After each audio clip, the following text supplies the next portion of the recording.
արժանահավատ են եւ պետք է քննվեն, որպեսզի հայ ժողովուրդը համոզվի լեգիտիմության եւ վստահելի լինելու հետ կապված հանրաքվե, ինչ կարող եք ասել։ Կարող եմ ասել, որ ընտրակերտիկների եւ խախտումների մասին խոսակցությունը պետք է լինի հստակ եւ առարկայական, այսինքն փաստային, որովհետեւ այն իներցիոն խոսակցությունը, այն հիշողությունները, սպասելիքները կամ պատրանքները, որ որոշ քաղաքական ուժեր կարող էին ունենալ եւ որ կան մեր հիշողության մեջ, դա ընդհանուր խոսակցություն է, որը ոչինչ չի ասում։ Իսկ կոնկրետ խոսակցությունը դա այն է, ինչ որ այսօր ընթանում է կենտրոնական ընտրական հանձնաժողովում, որտեղ կենտրոնացած են հավաքված են բոլոր բողոքները եւ այդ բողոքների վերաբերյալ կատարվում է կոնկրետ աշխատանք։ Ասենք օրինակ, մենք ունենք, եթե ես չեմ սխալվում, եթե հիշողությունս ինձ չի դավաճանում, 78 բողոք, տարբեր տեղամասերում վերահաշվարկներ կատարվելու մասին, այդ բողոքների հեղինակներն են ինչպես ՀԱԿ-ը, Ժառանգությունը, Հանրապետական, այսինքն ՀՅԴ-ն,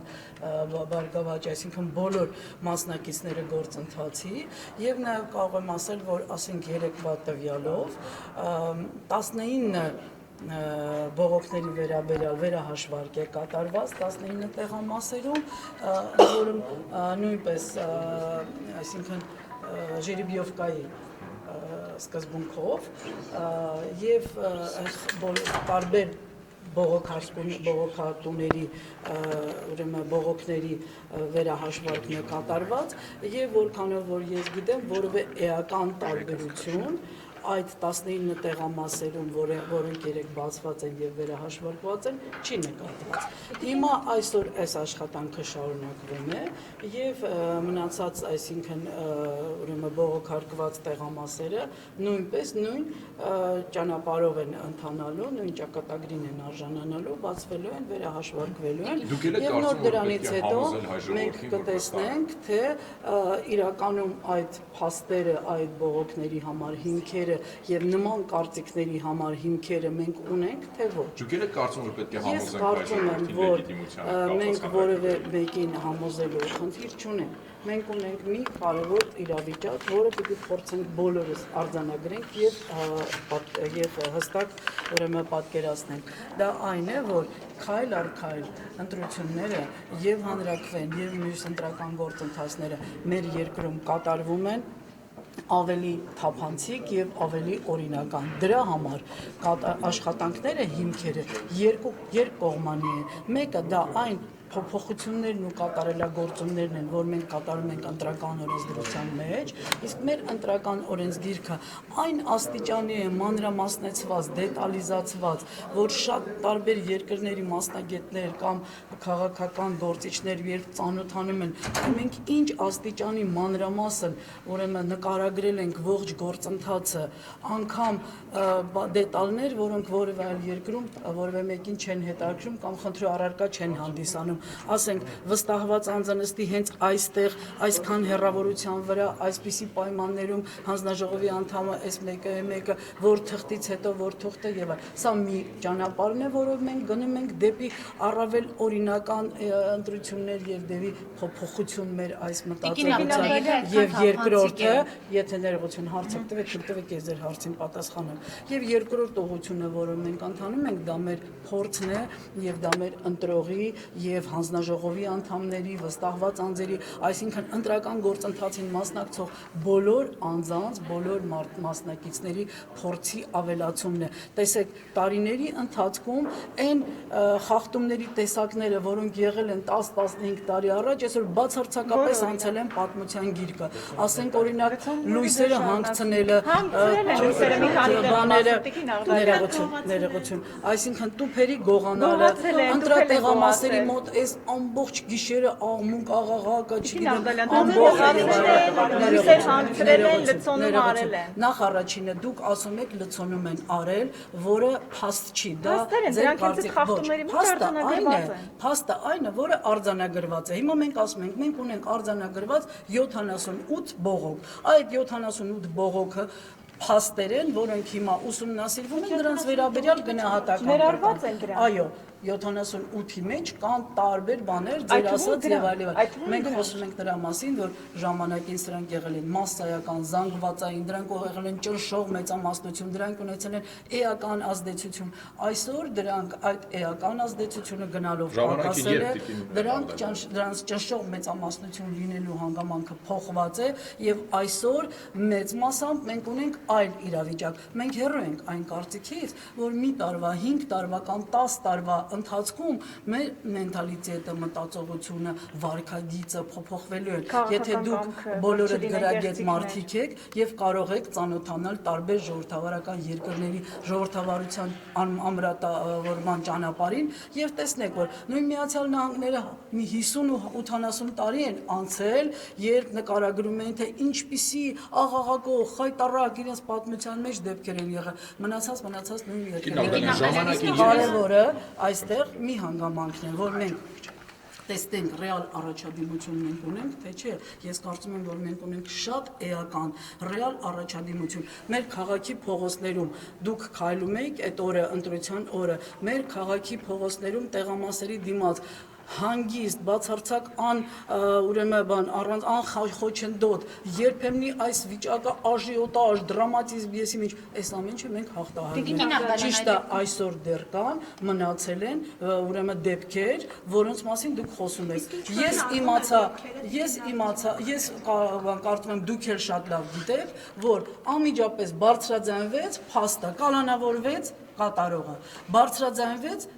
պարոն Զուրաբյանի կողմից փաստով նյութը բերվեց, կալանավորվեց կատարողը։ Սա է քաղաքական կամքը։ Քաղաքական կամքը ոչ թե այն է, որ ես հիմա ասեմ, որ գիտեք, որևէ բան բացարձակապես չի լինում կամ չի կարող լինել, որևէ մեկ չի կարող բոլորի փոխարեն պատասխանել, բայց որ բոլոր մասնակիցները տեսան, որ հանկարծ որևէ մեկը անկախ նրանից, որ ճամբարից է, այո, ոչ հասող է, որ կուսակցությունից է, թե ով ուզում է լինի, հենց որ մի հատ խախտում կատարեց, որի մասին ապացույցը կամ փաստը դրված է սեղանին, կալանավորվեց եւ հիմա շատ էիք ասում, որ այս հանրաքվեի հեղինակությունը մեզ համար շատ կարևոր է միջազգային կառույցներում։ Մենք արձանագրեցին կրկին նույն կեղծիքները, խախտումները, թե ինչպես դուք եք ասում, մասսայական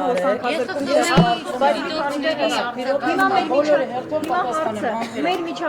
միջազգային հեղինակության առումով կրկին արձանագրվել է, ինչպես տեսնում ենք զեկույցները, խախտումներով, ընտրակեղծիքներով ընտրություններ։ Սա կրկին վարկաբեկվեց Հայաստանի հեղինակությունը։ Որովհետև առաջինը մենք ունեցել ենք ԱՄՆ, այսինքն դեսպանատան 3 հայտարարությունը, որը դուք տեսել եք։ Դրանից առաջ եղել է ԵԽԽՎ այստեղ ներկա պատվիրակների պրես ռելիզը, որի մասին մենք տվել ենք ձեզ համար բացատրություն, որպեսզի դուք լավ պատկերացնեք, ընդ որում տվել են համապատասխան կանոնակարգային կետը նշելով։ Եվ կարծում եմ դուք բոլորը դա կարդացել եք, վստահ եմ, որտեղ դուք հաշվագրգիռ եք եւ հետաքրքրված եք։ Իսկ ով որ չի կարդացել եւ նրանց համար ովքեր լսում են ձեր այս բարձրագույն կարծիքները, կրկնում եմ եւս մեկ անգամ։ ԵԽԽՎ-ն դիտորդական առաքելություն չի ունեցել, որովհետեւ ընդհանրապես դիտորդական առաքելություններ հանրաքվեների ժամանակ ԵԽԽՎ-ն մեծ մասամբ համարյա 90-95%-ով չի իրականացնում։ Դիտորդական առաքելություն իրականացվում է միայն ընտրությունների խորհրդարանական, նախագահական եւ այլն։ Ուրեմն ԵԽԽՎ-ն այստեղ Հայաստանի Հանրապետությունում հանրաքվեի ժամանակ ունեցել է ԵԽԽՎ պատվիրակների մասնակցություն։ Դա եղել է 3 հոգանոց խումբ, 2 շվեյցարացի եւ 1 անգլիացի, որը Ալան Միլն է, մեր մոնիտորինգի համազեկուցողը, այսինքն այդ 3 մարդը շատ կարճատև ներկայություն են ունեցել Հայաստանի Հանրապետությունում եւ որպեսզի ձեզ պարզ լինի կապը այս գործընթացների մասին մեջ, բացատրեմ, որ երբ մարդիկ իրականացնում են երկարատև տևողական առաքելություն դիտորդական, նրանք գալիս են նախ պրեէլեկտրալ, նախ ընտրական եւ այդ ժամանակ ուսումնասիրում են ամբողջ ընտրական օրենսդրությունը։ կանոնը, օրենսգիրքը, հանրաքվեի մասին, ընտրության մասին օրենքները եւ այլն։ Մեր տվյալ դեպքում ուրեմն 3 հոգուց բաղկացած այս պատվիրակների ներկայությունը Հայաստանում հնարավորություն չի ունեցել ուսումնասիրելու ինչպիսին են մեր ընտրական օրենքները, օրենսդրությունը, ընտրական օրենսգիրքը, հանրաքվեի մասին օրենքները եւ դրա համար էլ այն կարծիքները, որ իրենք կարող էին այս օրվա ընթացքում տեսնել կամ ունենալ, այդ կարծիքները անդրադարձնել կամ աղերսներ չունեն օրենսգրքի հետ, օրենսդրության հետ։ Դուք կարող եք նկատել, տեսեք, ասենք օրինակ իրանց կարծիքը, որը press release-ի մեջ նշված է, հա, press release-ի մեջ նշված է, որ նախկին մեր առաքելությունները ԵԽԽՎ-ի, Վենետիկի հանձնաժողովի, ԵԱՀԿ-ԺՄԻԳ-ի ուշադրություն են դարձրել կամ շեշտադրում են արել այս խախտումների վրա եւ հիմա մենք կարծում ենք, որ ճիշտ կլինի եւ օգտակար կլինի, որպեսզի իշխանությունը եւս ուշադրություն դարձնի այս կետերի վրա։ Բայց այս կետերի մեջ տեսեք, օրինակ գրված է հաշմանդամ անձանց համար, քաղաքացիների համար մոբիլ բաներ, հա, սարքեր ունենալ։ Հիմա այս նախադասությունը, այս կետը ինչու է այստեղ առաջացել, որովհետև տվյալ պատվիրակները, ովքեր այստեղ գտնվում են, նրանք տեղեկություն չունեն մեր օրենսդրության մասին, որը տվյալ հարցի կոնկրետ լուծում է տալիս։ Եվ կամ ասենք օրինակ, մենք հիվանդանոցների համար ունենք այդ մոբիլ արկղը, հա, մոբիլ սարքը, որպեսզի ընտրությունը կատարվի, որովհետև մեր օրենսդրությունը, մեր օրենքը այդպիսի պահանջ ունի, բայց հաշմանդամների համար մենք նման պահանջ չունենք օրենքում եւ դրա համար դա չի կատարվել։ Եվ իրենց պատկերացումները